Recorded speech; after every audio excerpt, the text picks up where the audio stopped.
नमस्कार, तुम्हा सर्वांचं आपल्या स्टडी पॉइंट या यूट्यूब चॅनलमध्ये स्वागत आहे।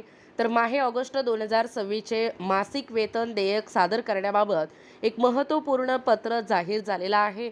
याबद्दल संपूर्ण सविस्तर पत्र काय सांगतोय ते जाणून घेण्या अगोदर तुम्ही जर आपल्या स्टडी पॉइंट या यूट्यूब चॅनलवरती जर नवीन असाल तर आपल्या या चॅनलला लगेचच लाईक आणि सबस्क्राईब करायला विसरू नका।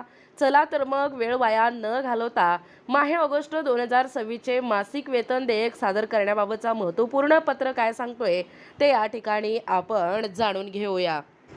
बघा, या ठिकाणी तुमच्या समोर हा पत्र आहे। माहे ऑगस्ट 2026चे मासिक वेतन देयक सादर करण्याबाबत अधीक्षक वेतन व भविष्य निर्वाह निधी पथक माध्यमिक Chelipura high school station road Chhatrapati Sambhajinagar दिनांक 24/8/2026 प्रति मुख्याध्यापक प्राचार्य खाजगी अनुदानित अंशतः अनुदानित माध्यमिक व उच्च माध्यमिक सैनिकी शाळा अध्यापक विद्यालय जिल्हा छत्रपती संभाजीनगर। विषय आहे माहे ऑगस्ट 2026चे मासिक वेतन देयक सादर करण्याबाबत। वरील विषयी कळविण्यात येते की माहे ऑगस्ट 2026च्या नियमित मासिक वेतनाची देयके परिपूर्ण कार्यवाही करून दिनांक 24/8/2026 ते 25/8/2026 पर्यंत फक्त ऑनलाईन पद्धतीने या ठिकाणी फॉरवर्ड करावीत व देयकाची हार्ड कॉपी 28/8/2026 पर्यंत कार्यालयात कार्यालयीन वेळेत सादर करावी। दिनांक पासून पर्यंत आणि तालुका 24/8/2026 ते 25/8/2026 छत्रपती संभाजीनगर शहर किंवा ग्रामीण। त्यानंतर दिनांक 25/8/2026 ते 26/8/2026 म्हणजे कन्नड खुलताबाद। 27/8/2026 ते 28/8/2026 म्हणजे सोयगाव फुलंब्री सिल्लोड। त्यानंतर 27/8/2026 ते 28/8/2026 म्हणजे गंगापूर वैजापूर आणि पैठण। माननीय शिक्षण संचालक माध्यमिक पुणे यांचे पत्र दिनांक 5/4/2024 अन्वये सर्व कार्यालयांना ई कुबेर प्रणाली लागू करण्यात आली असल्यामुळे सर्व मुख्याध्यापकांनी आपल्या शाळेतील सर्व कर्मचाऱ्यांचे वैयक्तिक बँक खाते क्रमांक पुन्हा तपासून घ्यावे व काही तफावत असल्यास वेतन पथक कार्यालयाकडून त्यात योग्य ती दुरुस्ती करून घ्यावी व सर्व कर्मचाऱ्यांचे बँक खाते क्रमांक बरोबर असल्याबाबतचे प्रमाणपत्र सादर करावे। दुसरा आहे प्रभारी मुख्याध्यापकांनी सहीचे अधिकार असल्याची खात्री करूनच देयके फॉरवर्ड करावी। ज्या यांचे स्वाक्षरीचे अधिकार संपलेले आहेत त्यांनी व ज्या शाळेतील पद रिक्त आहे त्यांनी शिक्षण अधिकारी प्राथमिक यांनी दिलेल्या या स्वाक्षरीच्या अधिकाराचे आदेश या देयकासोबत स्वतंत्र सादर करावे। तिसरा आहे ज्या शाळांची देयके विहित मुदतीत फॉरवर्ड होणार नाहीत किंवा हार्ड कॉपी विहित मुदतीत या ठिकाणी कार्यालयास प्राप्त होणार नाही त्या शाळांची देयके त्या शाळांची देयके तसेच या ठिकाणी देयके परत केली जाणार नाही त्याची देखील नोंद घ्यावी। चौथा आहे आयकर अधिनियम 1961 नुसार प्रत्येक कर्मचाऱ्यांची आर्थिक वर्ष 2026-27 मधील दरमहा आयकराची कपात करण्यात यावी व कपात करण्यात आलेली आयकराची रक्कम विहित कालावधीत आयकर खाती जमा करावी। आयकर कपातीची रक्कम शासन खाती जमा करणे ही यांची जबाबदारी आहे।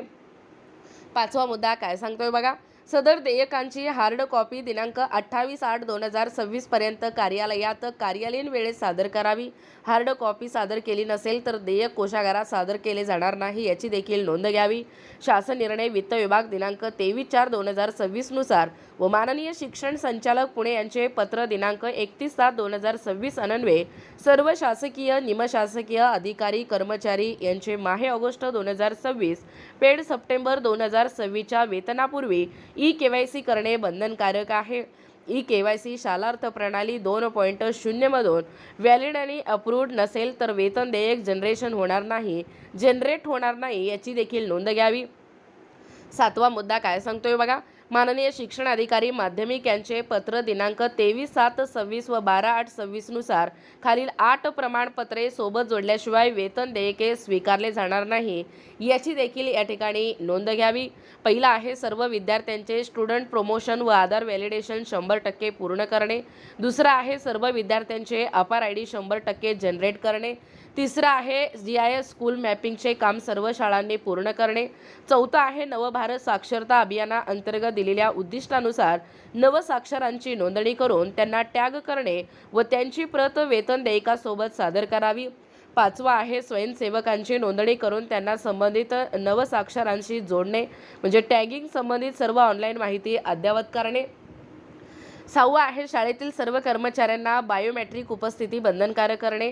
सातवा आहे शाळेतील सर्व कर्मचाऱ्यांच्या नियमित उपस्थितीबाबतचे प्रमाणपत्र. आठवा आहे शाळेत CCTV कॅमेरे बसवणे व कार्यरत ठेवण्याबाबतचे प्रमाणपत्र. आठवा आहे वित्त विभाग शासन निर्णय 18/8/26 नुसार माहे जानेवारी 2026 ते जुलै 26 या 7 महिन्याच्या 58% वरून 60% म्हणजे 0.2% DA एरियरचा फरक माहे ऑगस्ट 2026 देयकामध्ये समाविष्ट करण्यात यावा व सोबत फरक तक्ता सादर करण्यात यावा आणि त्याशिवाय देयक स्वीकारले जाणार नाही याची देखील नोंद घ्यावी. नववा मुद्दा काय सांगतोय बघा.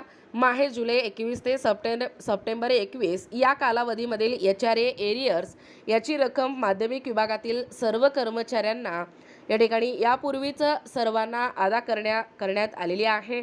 त्यामुळे माहे ऑगस्ट 2026च्या देयकामध्ये कोणीही उक्त रक्कम समाविष्ट करू नये. 10वा मुद्दा काय सांगतोय बघा. अद्यापही ज्या शाळांनी स्काउट गाईडबाबतची नोंदणी अद्याप केली नाही तर त्यांनी ही नोंदणी करून त्यांची पावती देयकासोबत सादर करावी. आणि 11वा मुद्दा काय सांगतोय बघा. या कार्यालयाचे पत्र क्रमांक 254 दिनांक 22/7/2026 नुसार या GPF स्लिपबाबतची माहिती वेतन देयकासोबत सादर करावी. आणि 8वा 11वा मुद्दा काय सांगतोय बघा. या कार्यालयाचे पत्र क्रमांक या ठिकाणी पाहू शकता 254 दिनांक 22/7/2026 नुसार ज्या शाळेचे या GPF स्लिपबाबतची माहिती देयकासोबत सादर करावी. आणि ज्या शाळांचे शालार्थ 2.0 मध्ये की KYC अपलोड करण्याचे काम अद्याप प्रलंबित आहे तर अशांनी त्यांनी 30/8/2026 पूर्वी पूर्ण करून घ्यावे. बघा एकूणच अशा पद्धतीने या ठिकाणी आत्ताच पाहिल्याप्रमाणे हे जी माहे ऑगस्ट 2026चे मासिक वेतन देयक सादर करण्याबाबतचा हा जो महत्त्वपूर्ण पत्र प्रकाशित झालेला आहे याबद्दल संपूर्ण सविस्तर माहिती या व्हिडिओच्या माध्यमातून जाणून घेण्याचा प्रयत्न केलेला आहोत. अशाच प्रकारे नाविन्यपूर्ण महत्त्वपूर्ण व्हिडिओ पाहण्यासाठी किंवा स्टडी पॉईंट या यूट्यूब चॅनलवरती जर नवीन असाल तर आपल्या या चॅनलला लगेचच लाईक आणि सबस्क्राईब करायला विसरू नका. भेटूया अशाच पुढच्या नवीन व्हिडिओमध्ये. तोपर्यंत धन्यवाद.